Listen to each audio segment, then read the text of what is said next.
Hello everybody and welcome back to Max Sports Entertainment. My name is Deepak Shankar and today we are actually here in Las Vegas after having landed successfully after a storm kind of delayed our flight where we were supposed to be here yesterday but got here today. And this is really the only place in the house, the laundry room, I guess, in terms of recording this podcast because of other circumstances going around.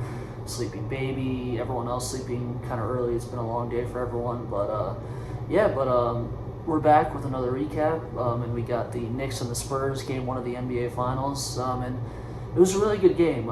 Very low-scoring game.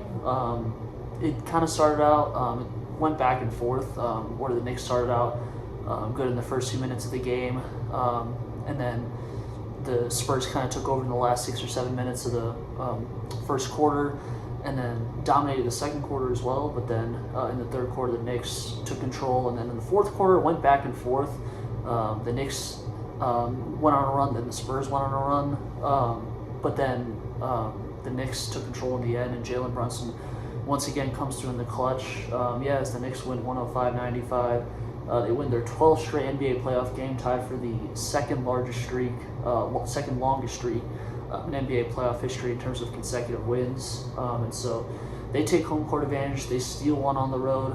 They were the more rested team coming in, so definitely looked like they had fresher legs than the Spurs did towards the end of the game, but it was just better execution overall by the Knicks and primarily Jalen Brunson, especially towards the end of the game. And then the Spurs, it was just very haphazard.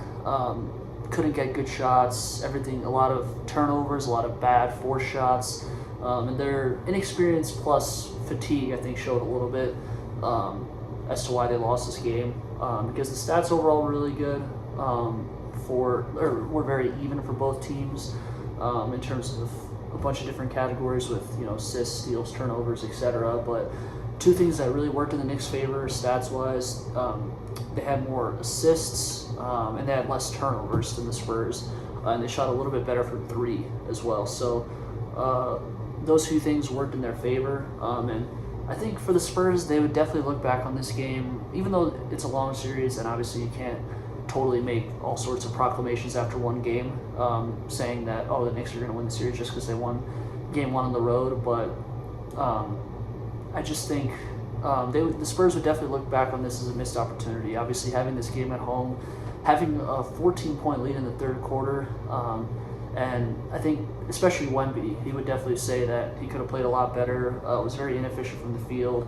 Had 5 turnovers, including that one late in the game where he dribbled it off his foot. And so I think if he had played better, along with obviously De'Aaron Fox too, but I think you hold Wemby in a higher regard.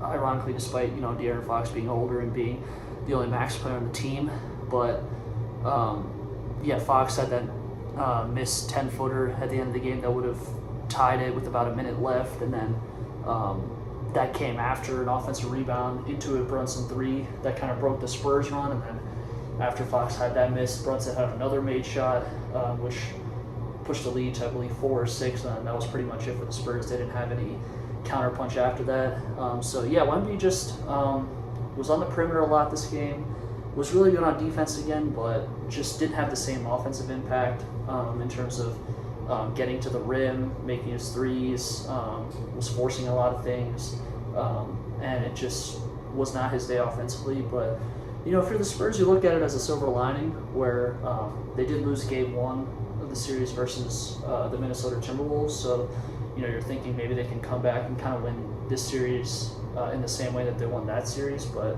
it does seem like that the Knicks are on this sort of magic carpet ride, that they're a better team than the Minnesota Timberwolves, so it definitely won't be easy, but it's definitely, like I said, a missed opportunity for San Antonio, and stolen opportunity by the Knicks to, for the moment at least, take control of the series. And so Karl Anthony Towns had a really nice game for New York as well, had 18, 12, and 4.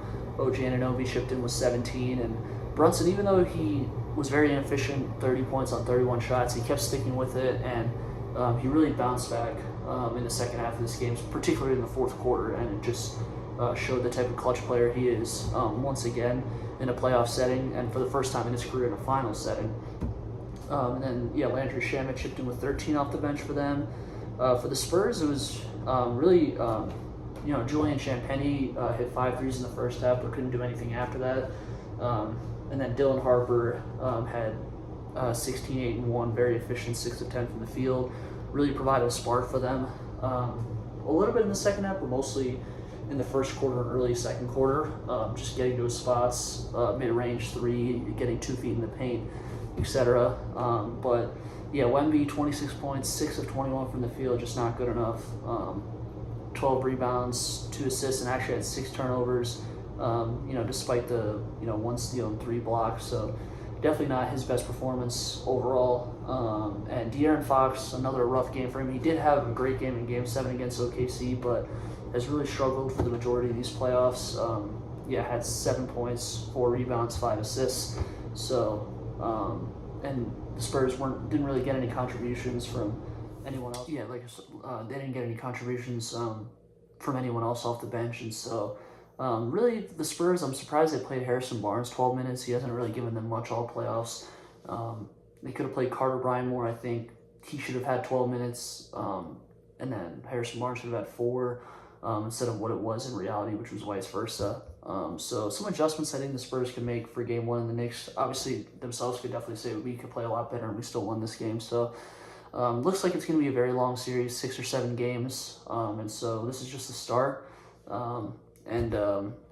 Game 2 is Friday night. A long way to go in the series, and so that's all I had. Appreciate you guys for listening. Be sure to like, subscribe, comment, turn on post notifications, share, all that good stuff. And like I said, Game 2 will be on Friday. I'll be back for the recap of that one on Friday night or sometime on Saturday, depending on my schedule. And then we'll go from there. But like I said, appreciate you guys for listening, and I'll see you on the next one.